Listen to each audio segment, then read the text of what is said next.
Hello guys, నా పేరు Sharath and welcome back to my channel. ఈ వీడియో వచ్చేసి మనం అన్ఎంప్లాయ్మెంట్ గురించి మాట్లాడుకుందాం. చాలామంది అంటే కోర్స్ కంప్లీట్ చేసిన తర్వాత అన్ఎంప్లాయ్మెంట్గా ఉంటారు కదా. నా పరిస్థితి కూడా అదే. సో ఏమైందంటే నాది మొన్నే డిఎంఎల్టీ కంప్లీట్ చేసా. నా సర్టిఫికేట్ రాలేదు ఇంకా.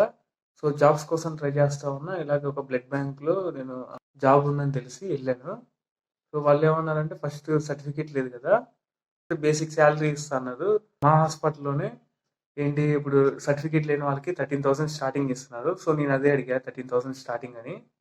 వాళ్ళు ఏమన్నారు, ఓకే అన్నారు. ఫస్ట్ వాళ్ళకి సంబంధించిన డాక్టర్తో మాట్లాడితే ఆయన ఏమంటున్నాడు, ఫస్ట్ 2 days ట్రైనింగ్ అవ్వ మా దగ్గర, తర్వాత చూద్దాం శాలరీ విషయం అన్నారు. మళ్ళీ ఏమంటున్నారు వాళ్ళు, నువ్వు నీకు సర్టిఫికేట్ కాదు ముఖ్యం, పని ముఖ్యం మాకు అన్నారు.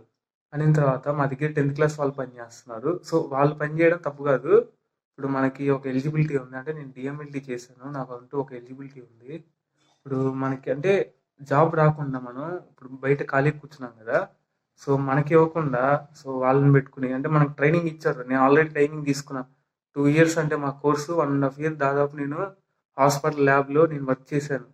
సో మనకి ఇంత ఎక్స్పీరియన్స్ ఉంచుకుని 10th క్లాస్ వాళ్ళు పని చేస్తున్నారు అంటే సర్టిఫికేట్ లేదు, సరే ప్రెజెంట్ లేదు, సరే కోర్సు కంప్లీట్ చేశా కదా, నాకంటూ ఒక ఎలిజిబిలిటీ ఉంది, ఎడ్యుకేషన్ కావాలంటారు. సో చేస్తేనేమో మళ్ళీ ప్రాక్టికల్గా కావాలంటారు. ఇది ఎక్కడ కూడా నాకు అర్థం కావట్లేదు గైస్. సో మీకు ఎవరికైనా ఇలా జరిగింటే ప్లీజ్ కామెంట్ చేయండి. సో ఈ వీడియోకి అయితే ఇంతే.